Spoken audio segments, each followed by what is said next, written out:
Hi all, welcome back to the new tutorial of MS Excel 365 formula series. My name is Sachin and in this tutorial we are going to learn a very powerful formula that is lambda. So lambda is nothing but we can create or define our own formula.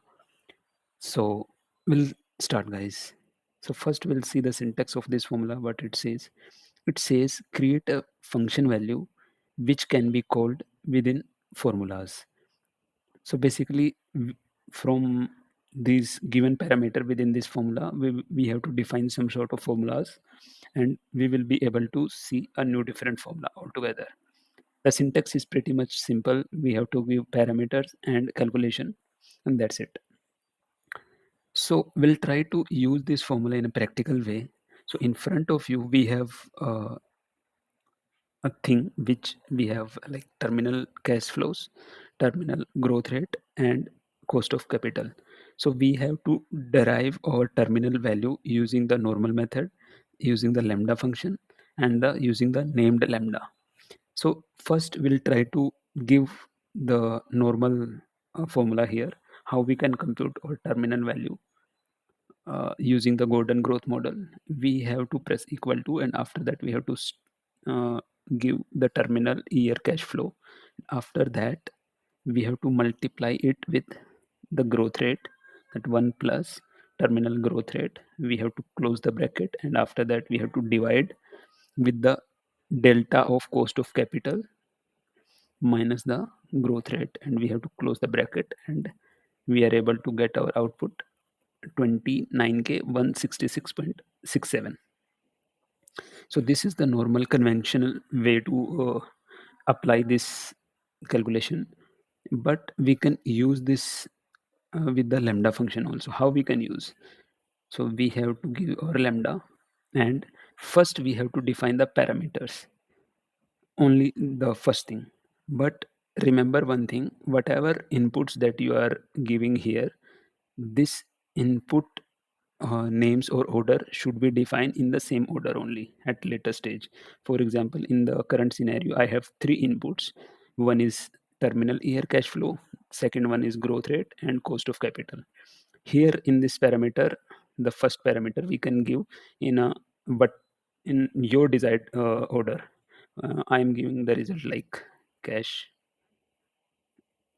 flow, comma, after that I am giving the growth rate, comma, and after that I am giving a cost of capital, like that.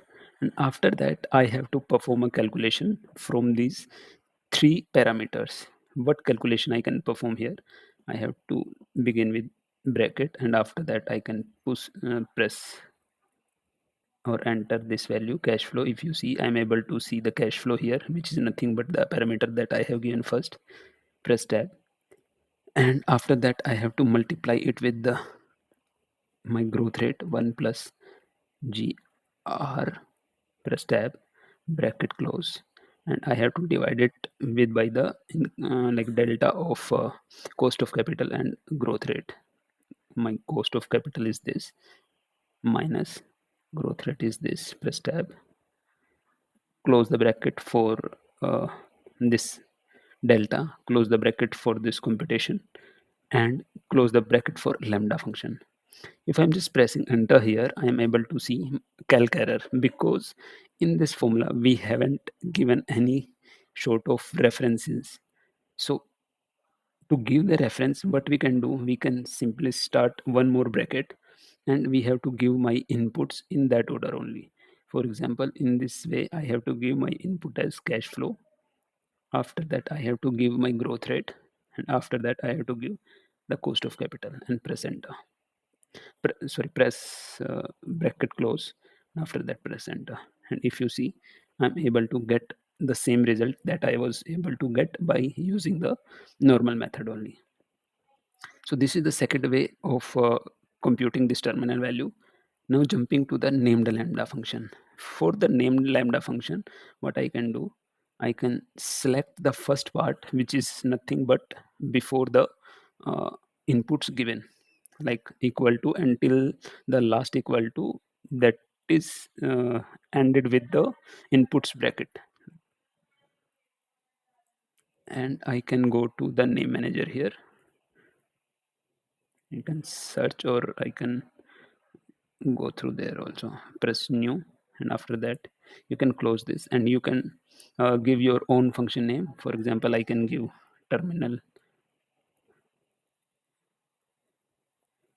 cash flow, like that, whatever you want. After that we can give the description of this formula also. This function will compute the terminal value using GG model, or we can elaborate more, but for the time being I'm just keeping as a short only, and I can paste whatever I have copied from the lambda function. I can press OK, and if you see, this function has been captured in the name manager itself, and here I can type that formula, the terminal cash flows, and it says this func will compute the terminal value using the GG model. Press tab, and here I have to give three parameters only: cash flow, comma, growth rate, comma, CC, and bracket close, enter. And if you see, I'm getting the same result by applying all these three formulas. So we can leverage this formula in quite a big calculation that we usually do, and where the user or end user is not able to get our output or read the output very quickly, and we can make it very simple. So this is pretty much all about this session, guys. Hope you like the session. Thanks for watching. Don't forget to like, share, and subscribe, and stay tuned for the next tutorial. Till then, keep learning. Thank you, guys.